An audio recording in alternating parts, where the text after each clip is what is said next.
Hello, this is Rachel from Cypress Textiles, and today I'm going to show you how to make the Anemone motif from the 2026 VVCAL. Alright, so I'm going to start as usual with the center ring. So I'm going to just do chain 3 and then slip stitch into the third chain from the hook. And we're just going to work some double crochets into the center ring today. So we're going to do a lot.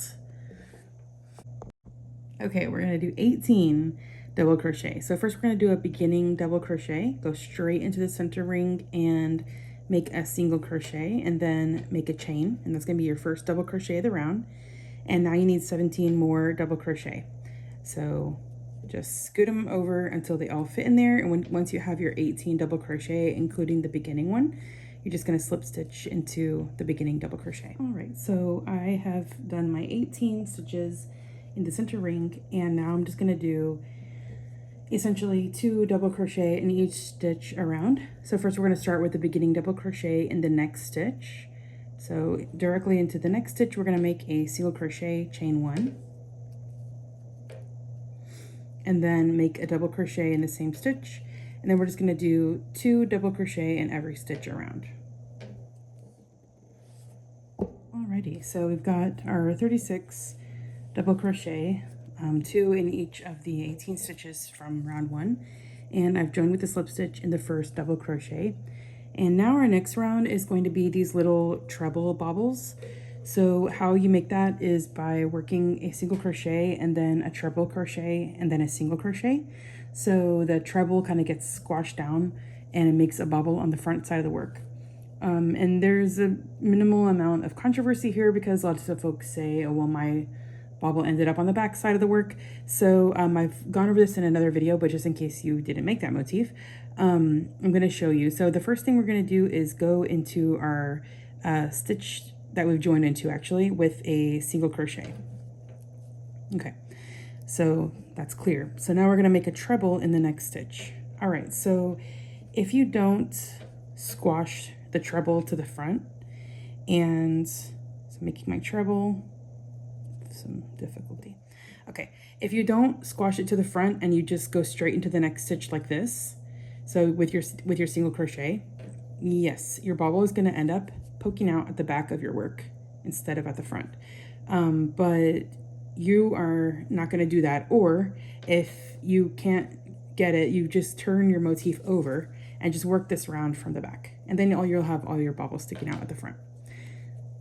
But I'll show you how I do it. So I just make my treble, and then I go ahead and put my middle finger here and just push it to the front, and then when I make my next stitch, I do it like this with it squashed down like that, and just make my next single crochet. Okay, so now I'll do a treble in the next stitch, and push it to the front, and single in the next stitch. And you're just gonna alternate treble in the next stitch, single in the next stitch.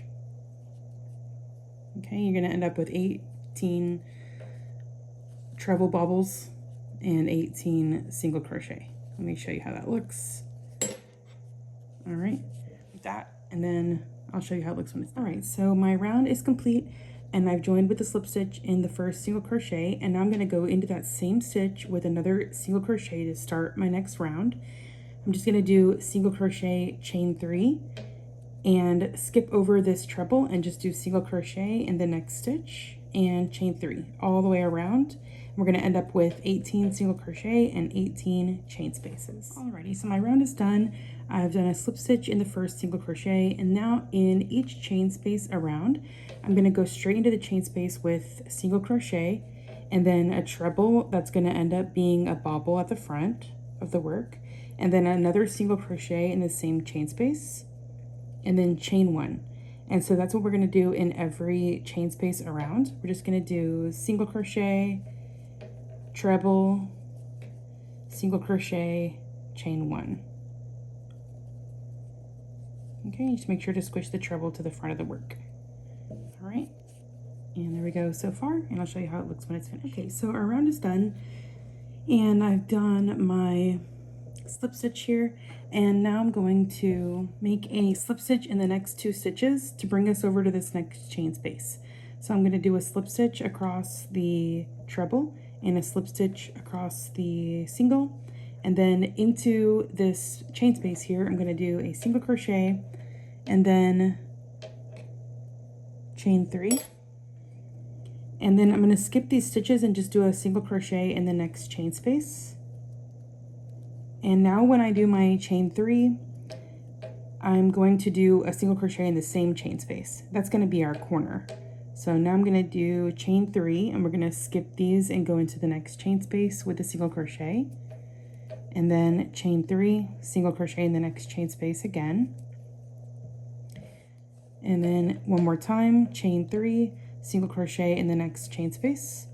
And now we're going to be at our corner now, so we're going to do chain 3, single crochet in the same chain space. Okay, so when we look at the side, we're going to have our corner of single, chain 3, single, and then 3 chain spaces, and that's our next corner. Okay, so just so you know how many belong between each corner. All right, so now we've gone from a circle to a hexagon, and we're going to do our final round here, and that's just going to be single crochet, of course. So in our side chain spaces, we're going to do 3 single crochet in each of those, and when we get to the corners, we're going to do 5 single crochet. So in this next chain space, it's on the side, so I'm going to do 3 single crochet, and then I'm at my corner, so I'll do 5 single crochet in that corner, and then 3 single crochet in each of these side chain spaces. And when I'm done doing a few of these, I'm going to back up and show you how it starts to look. We're getting our hexagon here, and I'll just show you the final one whenever it's complete. And this is how the anemone motif looks for the 2026 VVCAL. I'll see you on the next one.